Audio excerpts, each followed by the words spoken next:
The Picture in the House by H.P. Lovecraft.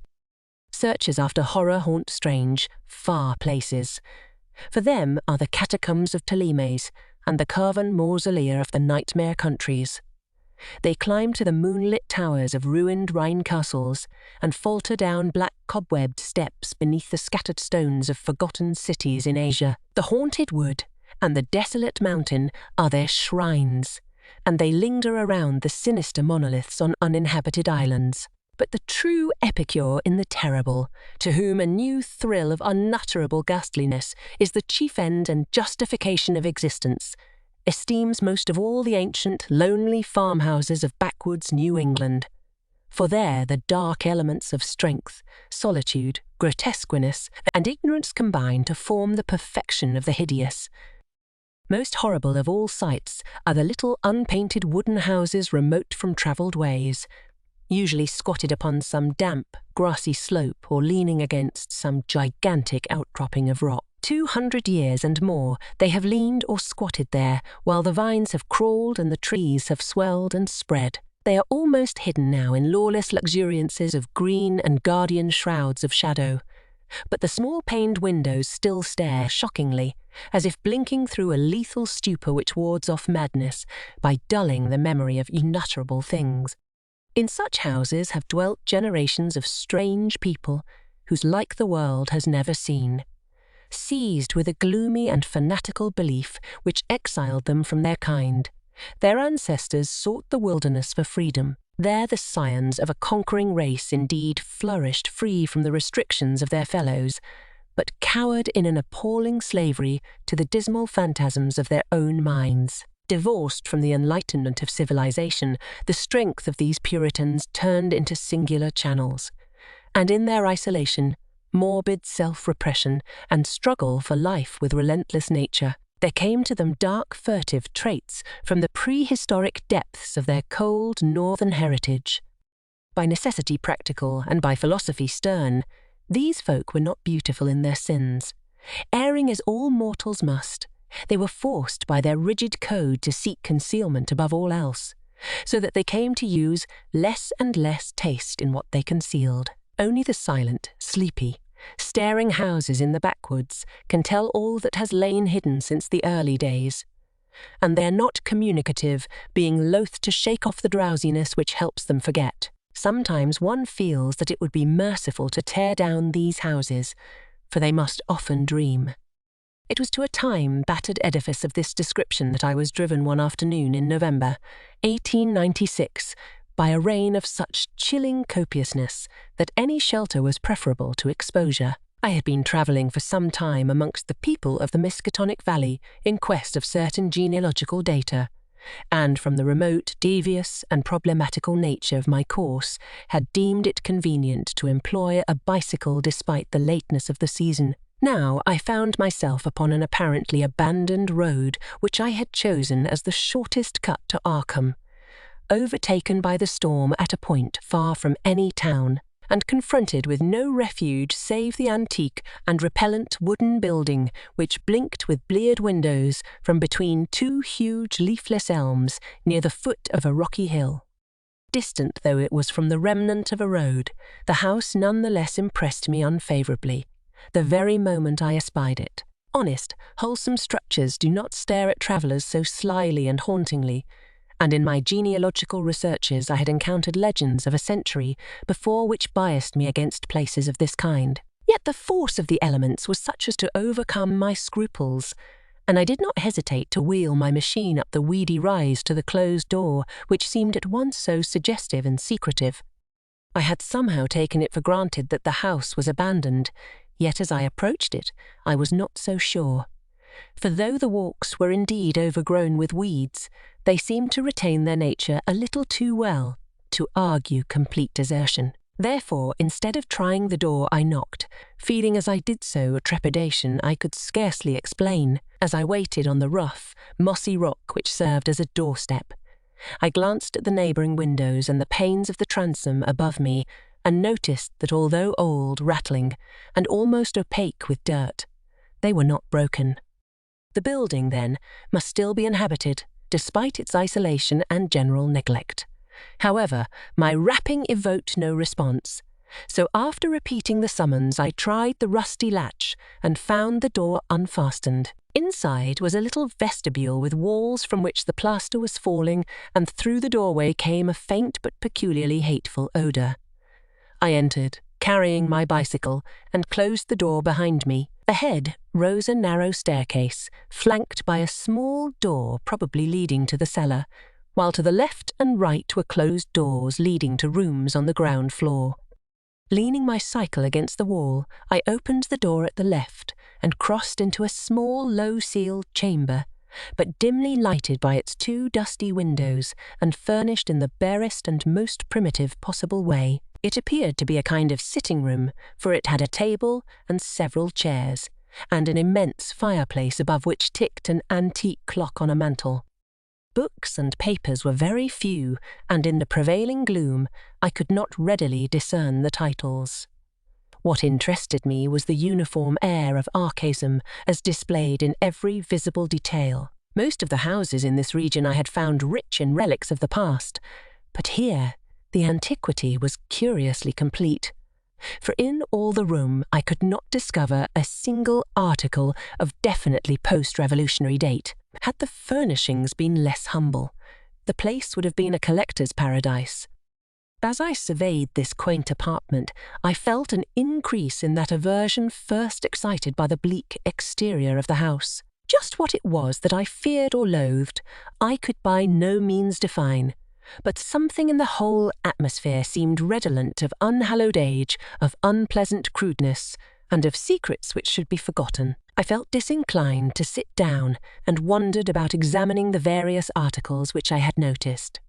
The first object of my curiosity was a book of medium size lying upon the table and presenting such an antediluvian aspect that I marvelled at beholding it outside a museum or library.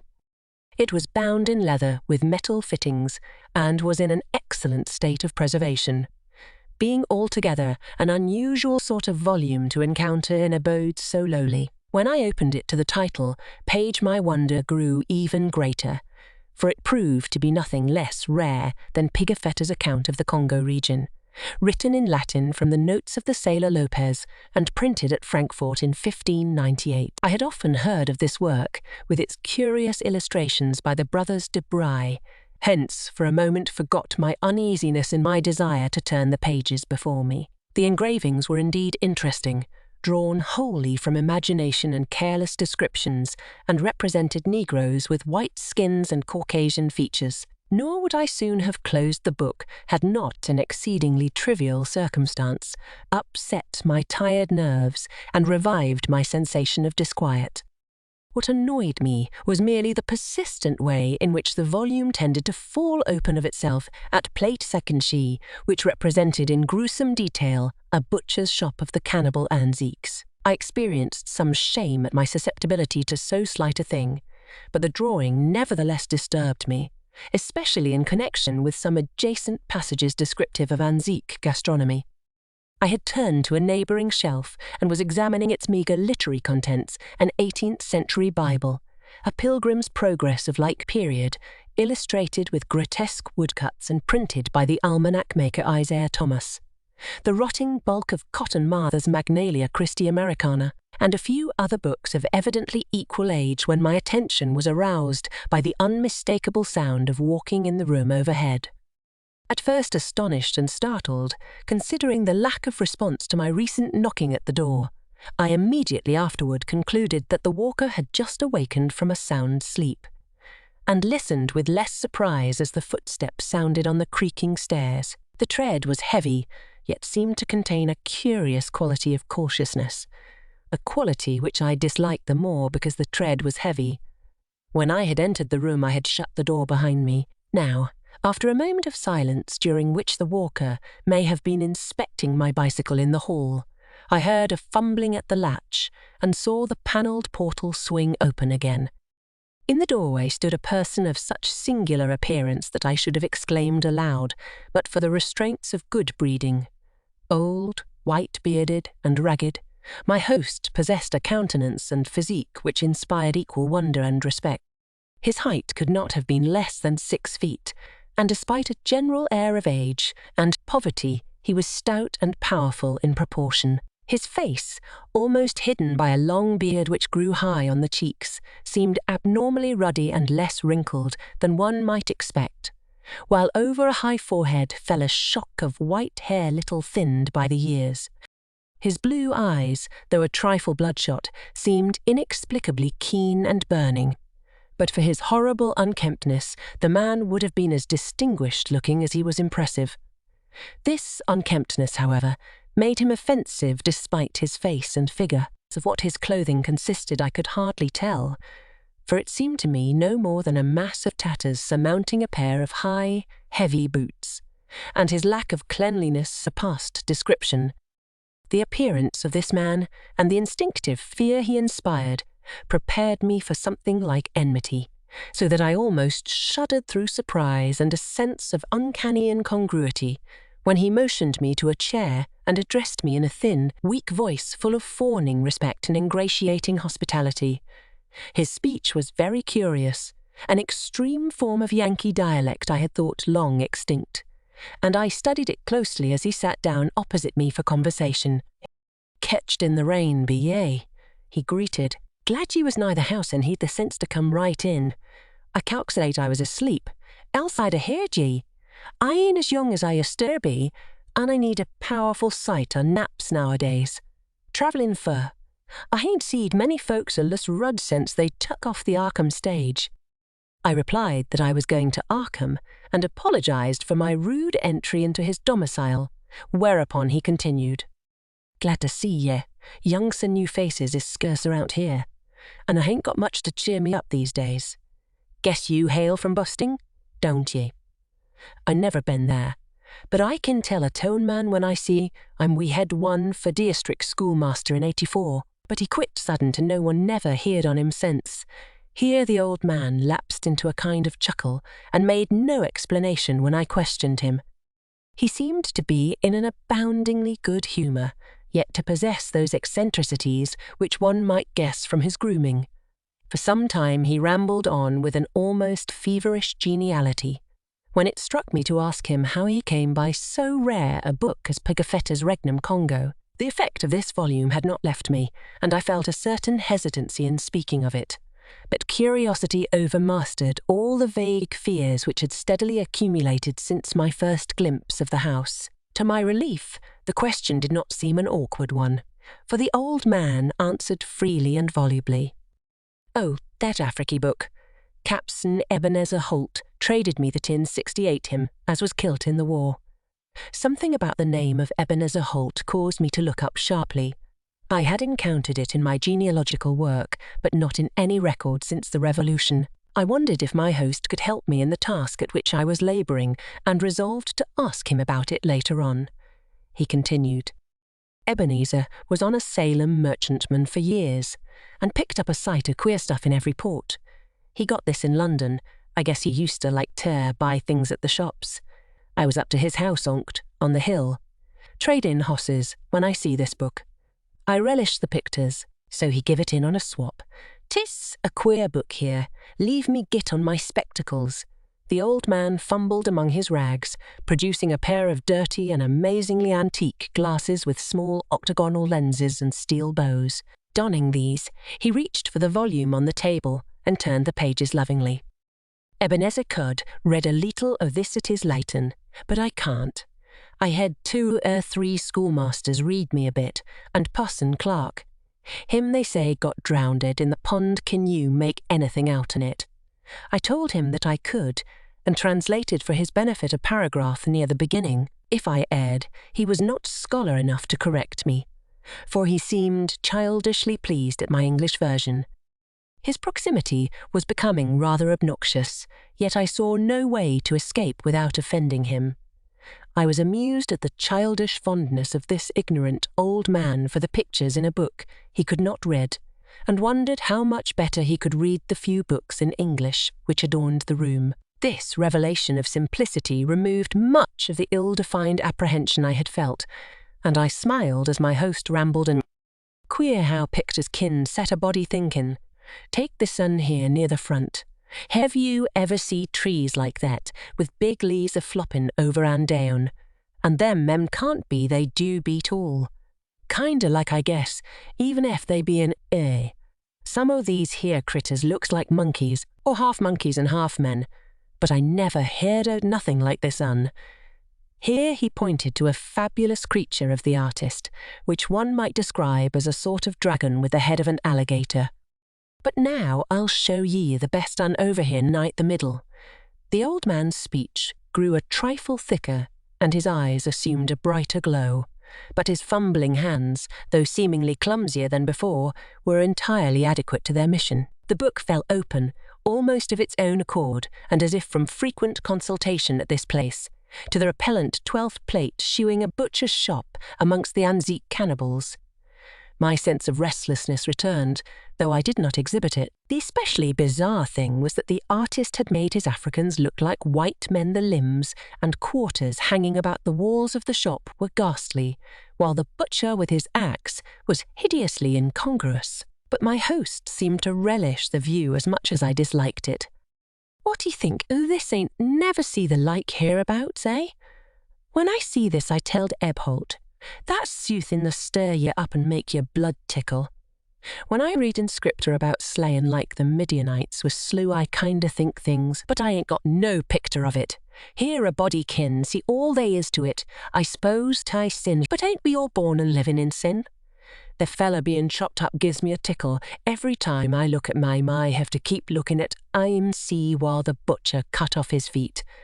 There's his head on that bench, with one arm side of it, and t'other arm's on the ground side.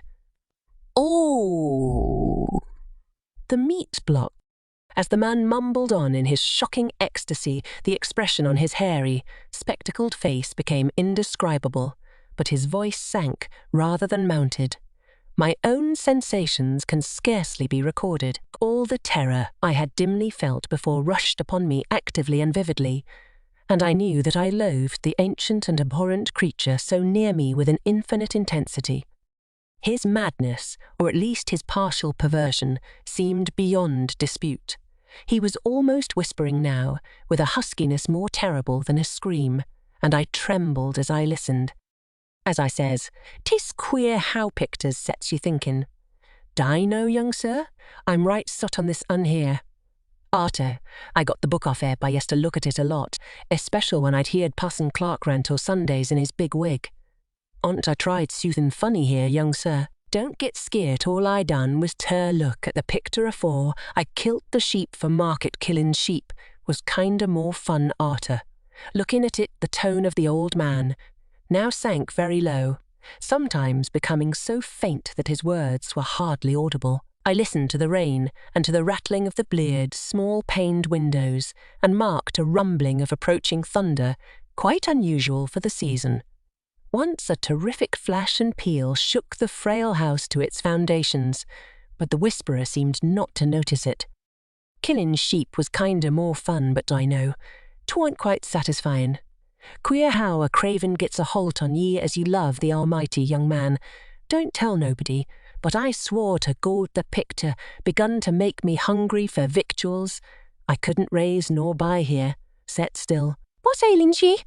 I didn't do nothing, only I wondered how 'twould be if, I did they say, meat makes blood and flesh. Gives ye new life. So I wondered if it didn't make a man live longer. And longer if it was more the same, but the whisperer never continued. The interruption was not produced by my fright, nor by the rapidly increasing storm amidst whose fury I was presently to open my eyes on a smoky solitude of blackened ruins. It was produced by a very simple though somewhat unusual habit. The open book lay flat between us, with the picture staring repulsively upward. As the old man whispered the words, more the same a tiny spattering impact was heard, and something shooed on the yellowed paper of the upturned volume. I thought of the rain and of a leaky roof, but rain is not red. On the butcher's shop of the Anzique cannibals, a small red spattering glistened picturesquely, lending vividness to the horror of the engraving. The old man saw it and stopped whispering even before my expression of horror made it necessary. Saw it and glanced quickly toward the floor of the room he had left an hour before. I followed his glance and beheld just above us, on the loose plaster of the ancient ceiling, a large, irregular spot of wet crimson which seemed to spread even as I viewed it. I did not shriek or move, but merely shut my eyes. A moment later came the titanic thunderbolt of thunderbolts, blasting that accursed house of unutterable secrets and bringing the oblivion which alone saved my mind.